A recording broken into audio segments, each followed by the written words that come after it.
resistance factions intensify their operations against invading forces. اور آگے سے جو فلسطینی مزاحمت ہے اس نے بھی اپنی جو اٹیکس ہیں اس میں شدت وہ لا چکے ہیں. both in terms of numbers and types of operations they carried out. Numbers میں بھی فائٹرز بڑے ہیں اور آپریشنز کی تعداد بڑی ہے, اور ٹائپس آف آپریشنز کس طرح کے آپریشنز کیے جا رہے ہیں. چیک پوائنٹس کے اوپر حملے ہو رہے ہیں, سیٹلمنٹس کے اندر جا کر حملے ہو رہے ہیں, جو فورسز آ رہی ہیں ان کے خلاف جو روڈ سائڈ بامز ہیں وہ لگائے جا رہے ہیں. بہت مطلب ٹائپس آف آپریشنز ہے اس میں بھی اضافہ کر دیا گیا ہے ریزسٹنس کی جانب سے. اس کے علاوہ یہ رپورٹ کیا جا رہا ہے کہ heavy deployment of Israeli forces وہ مختلف شہروں کے اندر دیکھی جا رہی ہے. اینڈ الاقصی میرٹائر بریگیڈ یہ بتا رہی ہے کہ انہوں نے دوتان ملٹری چیک پوائنٹ کے اوپر حملہ کیا ہے ابھی کچھ دیر پہلے مشین گنز کے ساتھ. اور اگر ہم سیویلینز کی بات کریں تو ابھی ایک بڑا ہی انتہائی دردناک واقعہ جس کو الفاظ میں بیان نہیں کیا جا سکتا. ایک شخص کو, ایک فلسطینی شخص کو اپنی بیوی اور بچوں کے سامنے جو ہے وہ شہید کیا گیا ابھی تھوڑی دیر پہلے. آپ اندازہ کریں اس ظالم طاقت کے ہوتے ہوئے مڈل ایسٹ میں کس قسم کا امن ہو سکتا ہے. دنیا کی کوئی طاقت جو ہے وہ اس طرح کا ظلم نہیں کرتی جس طرح کا اسرائیل نے غزہ میں کیا, پچھلی کئی دہائیوں سے فلسطینیوں کے اوپر کر رہا ہے. اور ابھی آپ دیکھیے مطلب وہاں پر اتنے شدید دباؤ کے بعد جنگ بندی ہوئی ہے, اور یہ اسرائیل ہے جو ویسٹ بینک میں اب ناحق پھر سے شہادتیں اس وقت کر رہا ہے. تو کیا یہ اسرائیل کوئی پرامن معاملے کی طرف جائے گا؟ یہ کبھی وہ فلسطینیوں کو کبھی تسلیم نہیں کریں گے. تو ایک شخص کو اس کی وائف, اس کی بیوی اور بچوں کے سامنے بھی کچھ دیر پہلے جو ہے وہ شہید کیا گیا ہے. آپ اس ظلم کو جو ہے وہ کس طرح سے بیان کریں گے, کوئی الفاظ نہیں ہے. ہیرڈز جو اسرائیل کا میڈیا ہے وہ رپورٹ کر رہا ہے کہ یہ ویسٹ بینک کے اندر فوج داخل کرنا ایک اور اسرائیل کی ڈیزاسٹرز پالیسی ہے. جیسے غزہ میں اس کو کچھ اچیو نہیں ہوا تو ویسٹ بینک کے اندر بھی کچھ اچیو نہیں ہوگا, بلکہ یہ نتنیاہو کا ایک ٹرک ہے پبلک کی جو اٹینشن ہے اس کو ڈائیورٹ کرنے کے لیے. اسرائیل کا سب سے بڑا میڈیا ہیرڈز وہ کیا رپورٹ کر رہا ہے, وہ کہہ رہے ہیں کہ ایک تو اس آپریشن کو انہوں نے نام دیا ہے آئرن وال. اس بات کو ذہن میں رکھیں کہ جو دیواریں گریا ہے اور جہاں پر یہ ٹیمپل وغیرہ وہ سارا معاملہ, تو ایک پرانا آپریشن انہوں نے کیا تھا گارڈین آف دا والز, اب اس کو چینج کر کے انہوں نے آئرن وال کے نام سے یہ ایک تو آپریشن اس کا نام دیا ہے. اچھا, ہیرڈز یہ رپورٹ کر رہا ہے it is meant to trick the public. یہ نتنیاہو کی طرف سے اور کچھ بھی نہیں, صرف پبلک کو ٹرک کرنے کے لیے, ان کی توجہ ہٹانے کے لیے. کیونکہ دیکھیں اسرائیل کے اندر بھی اور ویسٹرن میڈیا کے اندر بھی اب یہ سوالات تیزی کے ساتھ اٹھ رہے ہیں, ٹاک شوز ہو رہے ہیں, آرٹیکلز لکھے جا رہے ہیں. مطلب سب سے بڑی ڈیبیٹ یہ ہے کہ اسرائیل نے غزہ میں کیا اچیو کیا, سب سے بڑی ڈیبیٹ یہ ہے. تو اس کا سارا وہ اسرائیل کے خلاف ہی جا رہی ہے وہ ڈیبیٹ. ایک طرف اس کا جو ظلم ہے وہ کھل کر سامنے آ رہا ہے, دوسری طرف کہ اسرائیل نے اتنی ساری طاقت استعمال کرنے کے باوجود غزہ میں کچھ بھی اچیو نہیں کیا, بلکہ جو ظلم کی مزید داستانیں سامنے آ رہی ہیں اس سے اسرائیل کی جو شکست ہے وہ اور بڑی کھل کر سامنے آ رہی کہ بھئی اتنا ظلم بھی کیا, اتنے زیادہ طاقت کا بھی استعمال کیا, اچیو پھر بھی کچھ نہیں کیا. تو اس سے ان کی جو شکست ہے وہ تو اور گہری ہوتی چلی جا رہی ہے. تو وہ ساری ڈیبیٹ اسرائیل کے خلاف جا رہی ہے, نتنیاہو کے خلاف جا رہی ہے. اور اسرائیل کے اندر سوالات اٹھ رہے ہیں کہ نتنیاہو نے یہ جو سارا کچھ کیا اس سے اچیومنٹ اس نے کیا کیا. اور آپ دیکھ رہے ہیں کہ اسرائیلی جو آرمی چیف ہے اس نے ریزائن کرنے کا اعلان کیا. تو جو فاتح ہوتے ہیں کیا وہ ریزائن کرتے ہیں؟ تو اس کو صرف ٹرک کرنے کے لیے, توجہ ہٹانے کے لیے اور اس انا کی تسکین کے لیے اس وقت غصے سے پاگل ہو چکا ہے اسرائیل کہ اس کے ساتھ یہ ہوا کیا ہے. پھر آپ دیکھیے اس میں ہیرڈز یہ رپورٹ کر رہا ہے کہ یہ جو سارا کچھ ویسٹ بینک کے اندر ہو رہا ہے that is a threat to the implementation of the captive prisoner exchange deal. جو ایگریمنٹ غزہ کا ہوا ہے وہ بھی اس خطرے کے اندر ہے. یہ انٹینشنز واضح ہیں کہ اسرائیل اس ایگریمنٹ کو آگے مزید مکمل عمل درآمد نہیں کرے گا. And the West Bank in light of these developments attacks by Israeli settlers which will lead to more retaliatory strikes by the Palestinian side. Israeli settlers کے جو حملے ہیں وہ شدت ان میں دیکھی جا رہی ہے. سویلینز کے گھروں کے اوپر جا کر اٹیکس کر رہے ہیں, اور جو بھی سیٹلرز آپ کو پتا ہے جس طرح کا ظلم وہاں پر وہ ڈھاتے ہیں. تو ہیرڈز یہ رپورٹ کر رہا ہے کہ جو یہ اٹیکس کرتے چلے جا رہے ہیں تو پیلسٹینین سائڈ سے جو حملے ہیں ان میں بھی شدت آئے گی. تو جو کشیدگی ہے ویسٹ بینک کے فرنٹ کے اوپر وہ بڑھتی چلی جا رہی ہے. اور وہ کہہ رہے ہیں کہ یہ غزہ کی جو ڈیل ہے اس کو بھی براہ راست متاثر کرے گی, کیونکہ یہ اسرائیل کی انٹینشنز کو واضح کر رہا ہے. پھر آپ دیکھیے وائٹ ہاؤس سے کیا خبر سامنے آ رہی ہے, ٹرمپ کے حوالے سے کیا خبر سامنے آ رہی ہے ریگارڈنگ ہوتیز. ہم اس بات کے اوپر بھی ڈسکس کر رہے ہیں, ڈیبیٹ کر رہے ہیں کہ ٹرمپ نے یہ جنگبندی تو کروائی ہے، بہت اچھی بات ہے اور سب اس کا شکریہ بھی ادا کر رہے ہیں، لیکن کیا ٹرمپ مڈل ایسٹ کو ایک مکمل پرامن ریجن بنانے کی طرف لے کر جا رہے ہیں؟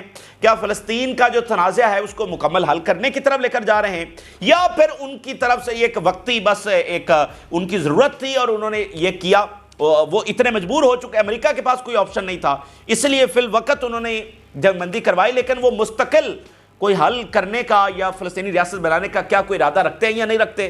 اس ڈائمنشن کے اوپر ہم بات کر رہے ہیں، پوری دنیا بات کر رہی ہے۔ تو ذرا ابھی خبر دیکھیے، ٹرمپ کی جانب سے ہوتیز کو ایک ٹیررسٹ آرگنائزیشن کے طور پر ڈیزگنیٹ کر دیا گیا، آپ اندازہ کریں، یعنی ہوتیز جو وہ پہلے دن سے سیز فائر کا مطالبہ کرتے رہے، اور جو ہی غزہ میں سیز فائر ہوا ہے، ہوتیز نے بھی سیز فائر کا اعلان کر دیا ہے۔ انہوں نے کہا وہ کسی کمرشل جہازوں کو نشانہ نہیں بنائیں گے، البتہ اسرائیل کا معاملہ ڈیفرنٹ ہے، اسرائیل جب مکمل عمل درآمد کرے گا تو پھر وہ اسرائیل کے جہازوں کو بھی نشانہ نہیں بنائیں گے، لیکن اس وقت تک وہ صرف اسرائیل کو ہٹ کریں گے، باقی کسی جہاز کو نشانہ نہیں۔ ان ہوتیز کو ٹیررسٹ، اس کا مطلب یہ ہے کہ ٹرمپ یہاں پر کوئی بات چیت کا ارادہ نہیں رکھتے ہیں۔ اب دیکھیے وہ کس ڈائریکشن کے اندر جا رہے ہیں، یعنی نہ وہ اسرائیلی سیٹلرز کے خلاف کوئی ایکشن لے رہے ہیں، ابھی دیکھیں ویسٹ بینک کے اندر وہ ظلم ڈھا رہے ہیں، اور جو کچھ غزہ میں ہوا کیا اس کے اوپر انہوں نے کوئی بات کی۔ ایک اور بڑی امپورٹنٹ اس حوالے سے یہ بات ذہن میں رکھے کہ ٹرمپ نے جو غزہ کی جنگ بندی ہے اس کو ہمیشہ ایک غازہ ہاسٹیج ڈیل کہا ہے، یہ بڑی انٹرسٹنگ بات ہے۔ انہوں نے کبھی اس کو سیز فائر ڈیل نہیں کہا، سیز فائر ایگریمنٹ نہیں کہا، بلکہ اس کو ایک ہاسٹیج ڈیل کہا ہے۔ اس کا مطلب کیا ہے کہ وہ یہاں پر کوئی جنگ نہیں روک رہے ہیں، بلکہ بس ایک ایسا معاہدہ جس کے تحت بس قیدیوں کا تبادلہ ہو جائے، اس کے بعد پھر دوبارہ وہ شروع کر دیں گے، یعنی کوئی مکمل حل، مکمل جنگ بندی یہ ان کے ارادے ہی نہیں ہیں، بلکہ ہاسٹیج کی رہائی، اس سے اسرائیل اور امریکہ کے اوپر بھی پریشر کم ہوگا، اور اس کے بعد وہ اس کو جو ہے وہ دوبارہ سے شروع کر دیں گے۔ تو یہ اس بات کا واضح ثبوت ہے۔ اب ہوتیز کو ٹیررسٹ ڈکلیئر کر دیا ہے، وہ چیزوں کو حل نہیں کر رہے، بات چیت کی طرف نہیں بڑھ رہے ہیں، بلکہ ایک ایسی ڈائریکشن ان کی نظر آ رہی ہے کہ یہ مزید کرائسس اور مزید فرنٹ کی طرف معاملہ لے کر جائے گا۔ اچھا اب لیبنان کی خبر دیکھیے، کیا لیبنان کا جو معاملہ ہے وہ کسی طور پر حل ہو رہا ہے؟ تو ابھی اسرائیل سے خبر یہ ہے، Israeli army demands extending the occupation of areas in southern Lebanon for at least 30 more days۔ Israel نے وہاں سے نکلنے سے مکمل انکار کر دیا اور کہا جی ہمیں مزید ٹائم چاہیے، ہم مزید یہاں پر رہیں گے۔ شام کے اندر وہ ایکسپینڈ کر رہے ہیں، اور لیبنان سے جو ایگریمنٹ انہوں نے خود کیا ہے، جس کے اوپر خود انہوں نے دستخط کیے ہیں کہ ہم وڈرا کریں گے، اس ایگریمنٹ سے وہ بھاگ چکے ہیں۔ اسرائیل کوئی ایگریمنٹ نہیں مانے گا، نہ اس نے کبھی ماضی میں مانا ہے، تو اس لیے جو غزہ کا ایگریمنٹ ہے جو ٹوٹل ڈیفیٹ آف اسرائیل ہے، دیکھیں حماس نے پہلے دن سے مکمل جنگ بندی کا جو کنڈیشنز ہے وہ سامنے رکھی ہیں اور اس کے اوپر وہ کھڑے رہے، انہوں نے پارشل جنگ بندی قبول نہیں کی، تو یہ کلیئر ڈیفیٹ ہے فار اسرائیل۔ تو وہ اس کا تکبر اور اس کا ایک پولیس مین ہونا، وہ کبھی اس کو قبول نہیں کرنے والے۔ تو regarding Lebanon, regarding Syria, regarding Houthis, regarding West Bank, یہ ساری چیزیں ہمیں بتا رہی ہیں، یہ سارے اشارے ہمیں بتا رہے ہیں کہ آگے چل کر غزہ کا جو جنگ بندی ہے، غزہ کا جو ایگریمنٹ ہے وہ ٹکنے والا ہے یا نہیں ہے۔ اچھا اب ذرا غزہ سے بھی رپورٹس دیکھتے ہیں کہ غزہ سے کیا رپورٹ سامنے آ رہی ہیں۔ دو طرح کی رپورٹس اس وقت غزہ سے آ رہی ہے۔ ایک تو ناظرین یہ ہے کہ دنیا داخل ہو رہی ہے، یونائٹڈ نیشن کے نمائندے داخل ہو رہے ہیں۔ ابھی خبر یہ ہے کہ ٹرمپ کے جو اسپیشل انوائس اسٹیو وٹکاف ہیں، جنہوں نے ایگریمنٹ کروایا، وہ بھی غزہ جا رہے ہیں، اور یونائٹڈ نیشن کے جو نمائندے ہیں وہ مصر کا اور وہ رفح بارڈر کا دورہ کر رہے ہیں، جو ایڈ اندر جا رہی ہے اس کو ذرا مانیٹر کرنے کے لیے۔ دو طرح کی خبر ہے کہ دنیا اندر جا رہی ہے تو میڈیا بھی آہستہ آہستہ مزید جائے گا، تو چیزیں سامنے آ رہی ہیں کہ غزہ میں ایکچولی کیا ہوا، جو ڈیتھ ٹول تھا کیا اتنا ہی تھا یا اس سے زیادہ۔ ایک تو وہ چیزیں جو ہے وہ سامنے آ رہی ہیں، اور جشن ہے جو فلسطینی ریزسٹنس فائٹرز ہیں وہ سرنگوں سے نکل آئے ہیں، گلیوں کے اندر گشت ہو رہا ہے، اور جو فلسطینی ہیں وہ ان ریزسٹنس فائٹرز کے لیے نعرے لگا رہے ہیں، اور ایک سینس آف وکٹری ہے وہاں پر، ٹھیک ہے۔ ایک تو چیز یہ ہے، دوسری چیز ناظرین یہ ہے کہ باڈیز ریکور ہو رہی ہیں، یعنی ساتھ ساتھ یہ دکھ بھی ہے، ان کا دکھ جو آلریڈی چلے گئے، دوسرا دکھ ان کا ہے جن کی باڈیز ابھی ریکور کی جا رہی ہیں۔ ہم نے ہمیشہ کہا کہ جو رپورٹس کے مطابق کہ جو نمبرز بتائے جا رہے ہیں وہ ایگزیکٹ نمبر نہیں ہے، بلکہ بہت سارے ایسی شہید ہیں جن کی باڈیز ابھی تک نہیں نکالی جا سکی ہیں، کیونکہ بہت سارے ایسے ایریاز تھے جہاں پر جو امدادی ٹیمیں وہ نہیں پہنچ سکتی تھی، اور پھر بار بار ایک ہی جگہ پر اتنے بم گرائے گئے، اور پھر وہ ریسورسز بھی نہیں تھے، وہ لاجسٹک بھی نہیں تھی کہ ملبہ جو ہے وہ ہٹایا جا سکے۔ تو وہ باڈیز جو ہے وہ بھی ریکور ہو رہی. تو دو طرح کے مناظر, دو طرح کی رپورٹس جو ہے وہ غزہ سے آ رہی ہیں. تو ذرا یہ رپورٹ دیکھیے, غزہ's victory displace return resistance reclaim streets. مکمل فتح اور ان گلیوں میں دوبارہ سے جو ڈسپلیس ہیں انہوں نے مطلب دوبارہ سے وہ نظر آ رہے ہیں اور اپنے گھروں کو, اپنی گلیوں کو دوبارہ سے لوٹ رہے ہیں. Despite 15 months of Israeli efforts to eliminate the Palestinian resistance, 15 مہینے سارے جبر کا استعمال کیا گیا فلسطینی ریزسٹنس کو ختم کرنے کے لیے. The Al-Qassam Brigade emerged in celebration of military vehicles. لیکن اس کے باوجود حماس جو ہے وہ ان کی جو ملٹری وہیکلز ہیں وہ اچانک سے نکل آئی ہیں گلیوں کے اندر سیلیبریٹ کرتے ہوئے. Greeted by loud cheers and chants of admiration from the people. اور عجب منظر یہ دنیا دیکھ رہی ہے کہ وہ فلسطینی جو لٹے پٹے تباہ حال وہ ریزسٹنس کا مکمل ان کے لیے نعرے لگا رہے ہیں.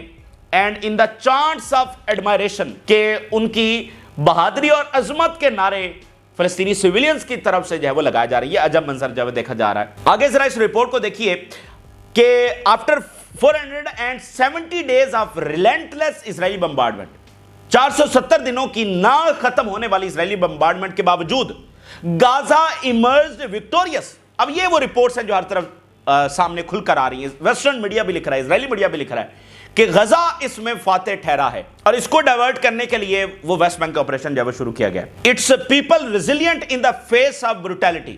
اسرائیل کی جو بروٹیلٹی ہے اس کے سامنے فلسطینی جو ہیں وہ ریزیلینٹ رہے, کھڑے رہے. And forcefully displaced residents rushed home. اور جیسے سیز فائر ہوا ہے جو زبردستی جن کو ڈسپلیس کیا گیا تھا فلسطینیوں کو وہ اپنے گھروں کو رش کر رہے ہیں, بھاگ رہے ہیں, دوڑ رہے ہیں, واپس آ رہے ہیں. Returning to their neighbourhoods in the Gaza Strip. پھر وہ کہہ رہے ہیں کہ despite 15 months of Israeli efforts to eliminate the resistance, Al-Qassam Brigade came out in celebrations in military vehicles. Resistance اپنی جگہ پر موجود ہے اور وہ آئی ہے اور celebrations ہو رہی ہیں. Their arrival was met with loud cheers. اور ان کے لیے جو ہے وہ تالیاں بجائی گئی, نعرے لگائے گئے, ان کی عظمت کی باتیں کی گئی.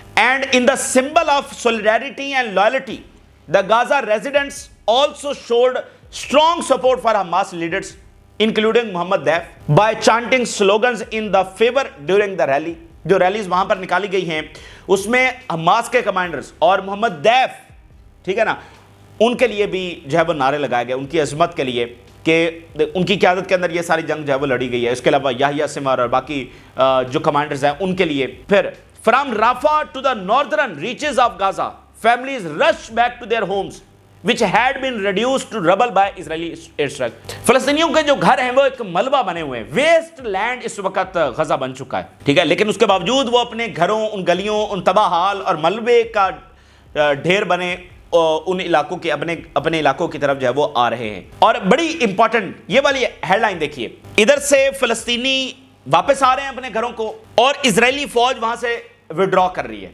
تو فلسطینی اپنی آنکھوں سے اسرائیلی فوج کا جو وڈرال ہے وہ دیکھ رہے ہیں. وہ اسرائیلی فوج جو کس طرح سے ظلم ڈھا رہی تھی. تو دیکھیے یہ صرف اس ننگی تلوار کا فیصلہ ہے, یہ صرف اس بندوق کا فیصلہ ہے, وگرنہ اسرائیل کسی ضابطے کو ماننے والا نہیں تھا. اب وہی اسرائیل گریٹ ہیوملیشن کے ساتھ انہی فلسطینی سیویلینز کے سامنے وڈرا کرنے پر مجبور ہے. اور فلسطینیوں نے ان کی ویڈیوز بنائی ہیں جب وہ وڈرا کر رہے تھے. یہ ہیڈ لائن دیکھیے, Gazan recaptured images of departing military vehicles that had failed to breach the northern towns such as Jabalia, Beit Lahiya and Beit Hanan. وہ گاڑیاں, وہ فوج اسرائیل کی جو مکمل پینیٹریٹ بھی نہیں کر سکی تھی, اب بڑی ہیوملیشن کے ساتھ واپس جا رہی ہے اور فلسطینی ان کی ویڈیوز بنا رہے ہیں. حالانکہ ان کو جہاں پر جو سیویلینز نظر آتا تھا اس کے اوپر یہ حملہ کرتے تھے, اس کو شہید کرتے تھے, اب پیچھے وڈرا کرنے. پھر آپ ذرا دیکھیے, resistance fighters emerged from the under ground tunnels. Tunnel سے فائٹر جو ہے وہ باہر نکل آئے ہیں. اور دیکھیں نا طاقت ہے نا کہ وہ اب گلیوں میں پھر رہے ہیں اور اسرائیل اٹیک نہیں کر پا رہا ہے. اب اسی بات کا غصہ ہے, غصے میں آگ بگولا ہو چکا ہے اسرائیل کہ بھئی سپر پاور ہم ہیں, یہاں کی سب سے بڑی طاقت ہم ہیں, یہ تو ہمارے غلام ہیں, اور ان کے ہاتھوں اتنی بڑی ڈیفیٹ ہو جانا. پھر fiercely defending their communities to the very last moment, embodying the spirit of resilience in the face of overwhelming odds. تمام چیزیں ریزسٹنس کے خلاف تھیں, فلسطینیوں کے خلاف تھیں, لیکن وہ at the very last moment تک ریزسٹ کرتے رہے اور الٹیمیٹلی جو ہے وہ فاتح رہے. اور اسرائیل میں کیا ریئیکشن ہے سیز فائر کا؟ وہ کہہ رہے ہیں آن دا اسرائیلی side there were know celebrations, کوئی جشن نہیں ہے، نو سینس آف وکٹری، کوئی سینس آف وکٹری بھی نہیں ہے کیونکہ وکٹری ہوئی نہیں ہے، and no rallying around the government, اور کوئی ریلی نہیں نکالی جا رہی کہ ہم بڑے فاتح ہو گئے. دیکھیں نا، وہ تو غزہ میں سیٹلمنٹ بنانے کا پلان کر چکے تھے، تو اب اسرائیل کو وہاں سے نکلنا پڑ رہا ہے. Instead there was widespread anger and opposition to the agreement، بلکہ شدید غصہ ہے اسرائیل میں، with many viewing it as a concession with reinforcement Hamas status as the victor in the war. Hamas اس میں فاتح ہے نہ کہ اسرائیل. اینڈ اسرائیلی جنرل ایک لکھ رہا ہے Hamas is the victorious. Israeli major general admitted that the war ended in resounding failure for Israel and declared Hamas as the victor. تو یہ جنگ جو ہے وہ اسرائیل کی شکست کے اوپر ختم ہوئی. اور دوسری جو میں نے بات کی کہ باڈیز ریکور ہو رہی ہیں، ابھی رفح اور خان یونس سے 50 باڈیز ریکور ہوئی ہیں. ایسی کئی باڈیز ہیں جو جگہ جگہ سے ریکور ہو رہی ہیں. رفح اور خان یونس سے 50 شہیدوں کی باڈیز ریکور ہوئی ہیں. تو ابھی یہ نمبرز بڑھیں گے، دیکھیں گے کہ وہ ایکچولی کتنے نمبر بنتے ہیں. یہ بات ذہن میں رکھیں کہ کچھ بڑے اداروں نے یہ رپورٹ کیا کہ یہ تعداد 1 لاکھ سے زیادہ ہے جو شہید ہوئے ہیں. آفیشلی نمبر 47,000 ہے، لیکن کچھ اداروں نے رپورٹ کیا کہ یہ 1 لاکھ سے زیادہ ہے. تو باڈیز ریکور ہو رہی ہیں. تو یہ اس وقت کی تازہ ترین صورتحال ہے جو آپ کے سامنے رکھی. آپ نے رائے ضرور آگاہ کریں. جن لوگوں نے چینل کو سبسکرائب نہیں کیا ان سے ریکویسٹ کریں گے کہ چینل کو ضرور سبسکرائب کر لیں تاکہ ہر آنے والی ویڈیو آپ تک پہنچ سکے. اجازت دیجیے، اللہ حافظ.